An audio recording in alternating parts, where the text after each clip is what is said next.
എൻ്റെ പ്രിയപ്പെട്ട കൂട്ടുകാർക്ക് എല്ലാവർക്കും പുതിയ വീഡിയോയിലേക്ക് സ്വാഗതം. എല്ലാവരും സുഖമായിട്ട് സന്തോഷമായിട്ടിരിക്കുകയെന്ന് വിചാരിക്കണു. ചെറിയ മഴ, നല്ല വെയിൽ, അങ്ങനെ അന്തരീക്ഷം മാറി മറിഞ്ഞുകൊണ്ടിരിക്കുകയാണല്ലേ. എന്തായാലും ചെടികളിലൊക്കെ ഇപ്പോൾ പൂക്കളൊക്കെ ഉണ്ടാവുന്നുണ്ട്. അപ്പോൾ നിങ്ങൾക്ക് എല്ലാവർക്കും ചെടികളുടെ വീഡിയോ ഇഷ്ടമാണെന്ന് എനിക്കറിയാം. അങ്ങനെയുള്ള എല്ലാവരും എന്നെ സപ്പോർട്ട് ചെയ്യുമെന്ന് വിചാരിക്കുന്നു. നാടൻ മൈസൂർ ജമന്തിയിൽ പൂക്കളൊക്കെ വന്നിട്ടുണ്ട്. ഈ ചെടിയും വളരെ മനോഹരിയായിട്ട് നിൽക്കുന്നുണ്ട്. ഇതൊന്ന് റിപ്പോർട്ടിങ് ചെയ്യുന്നത് നിങ്ങളെ കാണിക്കാമെന്ന് പറഞ്ഞു, പക്ഷേ അതിന് സമയം കിട്ടിയിട്ടില്ല കേട്ടോ. വലിയ ചട്ടിലേക്ക് വേണം നടാനായിട്ട്. അതൊക്കെ തപ്പി എടുത്തിട്ട് നടുമ്പോൾ നിങ്ങളെ കാണിച്ചു തരാം കേട്ടോ. എനിക്ക് കൂട്ടായിട്ട് ഒരാൾ വന്ന് അവിടെ കിടക്കുന്നുണ്ട്, നമ്മുടെ പാവം ക്രൂരൻ. എൻ്റെ ഷോർട്ട് വീഡിയോ കാണാൻ എല്ലാവർക്കും അറിയായിരിക്കും അവൻ ആരാണെന്ന്. അപ്പോൾ നിങ്ങൾ കാണാത്തവരൊക്കെ എനിക്ക് ഷോർട്ട് വീഡിയോ ഒക്കെ ഒന്ന് കണ്ടു നോക്കൂ കേട്ടോ, അപ്പോൾ മനസ്സിലാവും ആരാന്ന്. ഇന്ന് ഞാൻ കാണിക്കാൻ പോകുന്ന വീഡിയോ ചെടികളെ പറ്റി തന്നെയാണ് കേട്ടോ. കണ്ടു നോക്കൂ എല്ലാവരും. ഞാൻ മീഷോയിൽ നിന്നും വാങ്ങിച്ച ചെടിച്ചട്ടികളാണ് കേട്ടോ ഇത്. അത്ര വലിയ ക്വാളിറ്റി എന്നൊന്നും പറയാൻ പറ്റില്ല. 250 അങ്ങനെ എന്തോ ആണ് കേട്ടോ. 4 എണ്ണമാണ്. നല്ല ഹൈറ്റ് ഉണ്ട് അതിന്. നല്ല വൈറ്റ് കളറാണ്. ഞാൻ അങ്ങനെ അധികം ചെടിച്ചട്ടികളൊന്നും വാങ്ങിക്കാറില്ല. എൻ്റെ അടുത്ത് കുറേ ചെടിച്ചട്ടികൾ ഇരിക്കുന്നുണ്ട് കേട്ടോ. പക്ഷെ ഇത് നല്ല ഭംഗിയായിട്ട് ഇൻഡോറായിട്ട് വെക്കാൻ പറ്റിയത് കണ്ടപ്പോൾ വാങ്ങിച്ചതാണ്. ഇതിലെങ്ങനെയാണ് ഞാൻ ചെടികൾ സെറ്റ് ചെയ്യണത് എന്നാണ് കാണിക്കുന്നത്. ഞാനപ്പോൾ അത് നേരിട്ട് അതിനകത്ത് നടുന്നില്ല കേട്ടോ. കണ്ടോ, ഇതിൻ്റെ ഹോളൊന്നും ഞാൻ ഉണ്ടാക്കണില്ല. നേരിട്ട് നട്ടാൽ ഒരു ഭംഗി ഉണ്ടാവില്ല. വേറെ ചട്ടിയിൽ വെച്ചിട്ട് അതിലേക്ക് ഇറക്കി വെക്കാമെന്ന് വിചാരിക്കുന്നു. കണ്ടോ, ഇതുപോലത്തെ ചെറിയ ബ്ലാക്ക് ചട്ടിയിൽ വെച്ചിട്ട്, അതൊരു നീളമുള്ള ചട്ടി ആയതുകൊണ്ട് അതിൽ പറ്റിയ അതിന് ചേർന്ന ഒരു ചട്ടി ആയിരിക്കണം.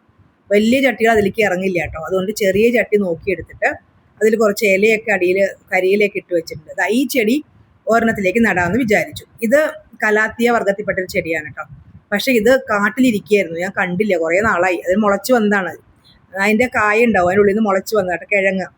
അപ്പോൾ ഞാനത് കണ്ടിട്ടുണ്ടായില്ല, കാട് പിടിച്ചിരിക്കണം. അപ്പോൾ അത് ഏതായാലും ഒരു ചട്ടിയിലേക്ക് സെറ്റ് ചെയ്യാമെന്ന് വിചാരിച്ചു. അപ്പോൾ ഞാനത് മണ്ണിലേക്ക് കുറച്ച് സാഫൊക്കെ ചേർത്ത് വെച്ചിട്ടുണ്ട് കേട്ടോ.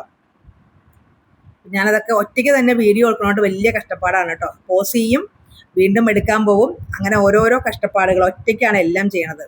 ഒറ്റയാൾ പട്ടാളമാണ്, പല വീഡിയോയിലും ഞാൻ പറഞ്ഞിട്ടുണ്ട്. അപ്പോൾ അതിൽ ധാരാളം പുല്ലൊക്കെ മുളച്ചിട്ടുണ്ടായിരുന്നു. അതെല്ലാം നമ്മൾ മാറ്റിയതിന് ശേഷം വേണം നടാനായിട്ട്. കട്ടി പിടിച്ച മണ്ണായിരുന്നു കേട്ടോ. അപ്പോൾ ആ മണ്ണൊക്കെ തട്ടിക്കളഞ്ഞ് വൃത്തിയാക്കി വേണം നടാൻ.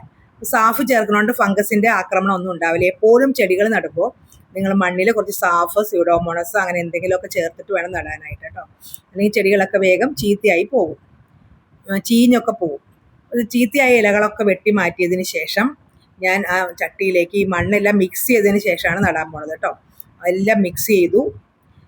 മണ്ണും ചകിരിച്ചോറും സാഫും കൂടി ചേർത്തേക്കണം കേട്ടോ. അതിൻ്റെ കട്ടിയായിട്ടുള്ള മണ്ണൊക്കെ അതിൻ്റെ ചോട്ടിൽ നിന്ന്, ആ ചെടിയുടെ ചോട്ടിൽ നിന്ന് തട്ടിക്കളഞ്ഞതിന് ശേഷം അത് ഇറക്കി വെച്ച് മണ്ണെല്ലാം ഇട്ട് കൊടുത്ത് നല്ല ഭംഗിയാക്കി വെച്ചു. ഒരുപാട് വെയിലൊന്നും കൊള്ളുന്ന സ്ഥലത്ത് വെച്ചിട്ടുണ്ടെങ്കിൽ ഇതിൻ്റെ ഇലകളൊക്കെ കരിഞ്ഞു പോകും കേട്ടോ. കുറച്ച് വെയിൽ കിട്ടുന്ന സ്ഥലത്ത് നമ്മൾക്ക് വെക്കാൻ പറ്റിയൊരു ചെടിയാണിത്. കിഴക്ക് വശത്ത് വെയിൽ കിട്ടുന്ന സ്ഥലത്ത് നമ്മുടെ ബാൽക്കണി അല്ലെങ്കിൽ കാർ പോർച്ച്, നമ്മുടെ സിറ്റ് ഔട്ട്, അവിടെയൊക്കെ വെക്കാം. പിന്നെ നമ്മുടെ വീടിൻ്റെ അകത്തും വെക്കാം, പക്ഷെ കുറച്ച് വെളിച്ചം കിട്ടും കേട്ടോ. പിന്നെ ഒരെണ്ണത്തിൽ ഞാൻ എന്ത് വിചാരിച്ചു, നമ്മുടെ സാൻസോവരിയ നാടൻ, നമ്മുടെ സ്നേക്ക് പ്ലാന്റ്, അതിനെ നടാമെന്ന് വിചാരിച്ചു. ഇത് ഇഷ്ടം പോലെ ഉണ്ട് കേട്ടോ.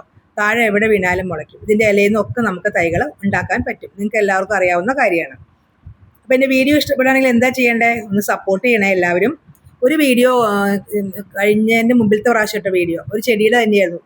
ആ വീഡിയോ എനിക്ക് 2 ഒക്കെ ആൾക്കാർ കണ്ടു കേട്ടോ. 2.6 7 ഒക്കെ കണ്ടു കേട്ടോ.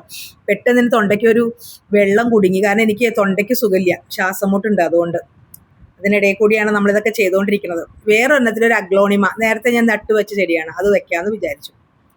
അങ്ങനെ എല്ലാം ഞാൻ റെഡിയാക്കി വെക്കുകയാണ്. അപ്പം ഇന്നത്തെ വീഡിയോയിൽ ഈ സെറ്റ് ചെയ്യണത് എങ്ങനെയാണ്, നല്ല ഇൻഡോർ പ്ലാന്റ്സ് ഒക്കെ എങ്ങനെ സെറ്റ് ചെയ്യാമെന്നാണ് കാണിക്കുന്നത് കേട്ടോ. അപ്പം എല്ലാം ഞാൻ റെഡിയാക്കി വെച്ചിട്ടുണ്ട്. പക്ഷെ എനിക്കപ്പോൾ ഒരു അബദ്ധം പറ്റി. ഞാൻ ഒരു 4-5 ചട്ടിയിൽ നിന്നുള്ള ഓർമ്മയിൽ വേറൊരു ചെടിയും കൂടി, നമ്മുടെ പീസ് ലില്ലിയും കൂടി ഒരെണ്ണം എടുത്തിട്ടുണ്ടായിരുന്നു കേട്ടോ. അപ്പോഴാണ് നോക്കുമ്പോൾ ഇവിടെ 4 ചട്ടിയല്ലേ ഉള്ളൂ എന്ന് വിചാരിച്ചു. അപ്പോൾ കുഴപ്പമില്ല, എൻ്റെ വേറൊരു ഇതുപോലത്തെ അത്ര ഹൈറ്റ് ഇല്ലാത്ത ഒരു വൈറ്റ് ചട്ടി ഇരിക്കുന്നുണ്ടായിരുന്നു. ഇത് പ്ലാസ്റ്റിക് ചട്ടിയാണ് കേട്ടോ. അപ്പോൾ നല്ല ചുറ്റുപാടും ഒന്ന് നോക്കിയപ്പോൾ നല്ല ഭംഗി കാണാനായിട്ട്. കാറ്റത്ത് എല്ലാ ചെടികളും ആടുന്നു. അതൊന്ന് നിങ്ങളെ കാണിച്ചേക്കാമെന്ന് വിചാരിച്ചു. ഈ ചെടി കണ്ടോ, എന്ത് ഭംഗിയല്ലേ കാണാനായിട്ട്. ഇത് നമ്മുടെ എന്താണെന്ന് മനസ്സിലായല്ലോ, ഫേണാണ് കേട്ടോ. അത് ഞാൻ മുകളിൽ തൂക്കിയിട്ടേക്കാണ്. അപ്പം ഇങ്ങനെ നമ്മൾ ഓരോ കാഴ്ചകളും നമ്മുടെ ചെടികളിൽ നിന്ന് നമുക്ക് കിട്ടുമ്പോൾ വല്ലാത്തൊരു സന്തോഷമാണല്ലേ. നമ്മൾ നട്ടത് ഇത്ര ഭംഗിയായിട്ട് നിൽക്കണു, അത് കാണുമ്പോൾ തന്നെ വല്ലാത്തൊരു സന്തോഷമാണ്. അതുകൊണ്ട് നിങ്ങളെയൊന്ന് കാണിക്കാമെന്ന് വിചാരിച്ചു, വെറുതെ. അപ്പോൾ കണ്ടോ, നമ്മളെല്ലാം കൊണ്ട് ഞാൻ സിറ്റ് ഔട്ടിലാണ് വെച്ചേക്കണത് കേട്ടോ. ഇനി വേറെ സ്ഥലത്തേക്കൊക്കെ മാറ്റും, എനിക്ക് തോന്നുന്ന പോലെയൊക്കെ ഞാൻ മാറ്റിക്കൊണ്ടിരിക്കും. കണ്ടോ, ഞാൻ പറഞ്ഞില്ലേ ഒരു 4 ചട്ടി ഞാൻ 5 ചട്ടി സെറ്റ് ചെയ്തു. അപ്പോൾ ഒരെണ്ണം നമ്മുടെ ഏറ്റവും അറ്റത്തിരിക്കുന്നത് അത് ഇത്തിരി ഹൈറ്റ് കുറവാണ്. അതിൻ്റെ നേരത്തെ ഉണ്ടായിരുന്ന ഒരു ചെടിയാണ്, ചട്ടിയാണ് കേട്ടോ. അപ്പോൾ അതിലേക്ക് സെറ്റ് ചെയ്ത് വെച്ചു. അപ്പോൾ ഇതുപോലെ നിങ്ങൾ വിലക്കുറവിന് ചട്ടികളൊക്കെ കിട്ടുമ്പോൾ വാങ്ങിച്ചിട്ട് ഇതുപോലെ നമ്മുടെ കയ്യിലുള്ള ചെടികൾ വെച്ച് തന്നെ ഭംഗിയായി സെറ്റ് ചെയ്യാനായിട്ട് സാധിക്കും. അഗ്ലോണിമ പോലത്തെ ചെടികളൊന്നും നമ്മൾ നല്ല വെയിലുള്ള സ്ഥലത്ത് വെക്കരുത്. കുറച്ച് വെയിൽ കിട്ടുന്ന സ്ഥലത്ത് വെക്കുക. ഒരുപാട് വെള്ളം ഒഴിക്കരുത്. പീസ് ലില്ലിക്കും വെയിൽ പാടില്ല കേട്ടോ. ഈ വെച്ചേക്കുന്ന ചെടികൾക്കൊക്കെ അധികം വെയിൽ വേണ്ട, അധികം വെള്ളവും വേണ്ടാത്ത ചെടികളാണ്. എന്നാൽ കുറച്ച് വെള്ളം വേണേനും. സൺസോബെറിക്ക് വെള്ളം വേണ്ട കേട്ടോ. അതായത് സ്നേക്ക് പ്ലാന്റിന് ഒരാഴ്ച കൂടുമ്പോഴൊക്കെ കുറച്ച് വെള്ളം ഒഴിച്ചാൽ മതി, അല്ലെങ്കിൽ അത് ചീഞ്ഞ് പോകും കേട്ടോ. അപ്പം എന്താണ്, നിങ്ങളെല്ലാവരും സുഖമായിട്ടിരിക്കുകയെന്ന് വിചാരിക്കുന്നത്. ഇതുപോലെ ചെടികളൊക്കെ നട്ട് മനസ്സിന് സന്തോഷവും സംതൃപ്തിയും ഒക്കെ നേടിയെടുക്കുക എല്ലാവരും. ഇന്നത്തെ വീഡിയോ ഇത്രയേ ഉള്ളൂ.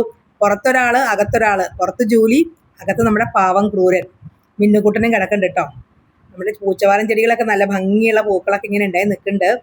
പുതിയ വീഡിയോ ആയിട്ട് വരുന്നവരെ എല്ലാവരും സുഖമായിട്ട് സന്തോഷമായിട്ടിരിക്കുക. എല്ലാവർക്കും ടാറ്റാ.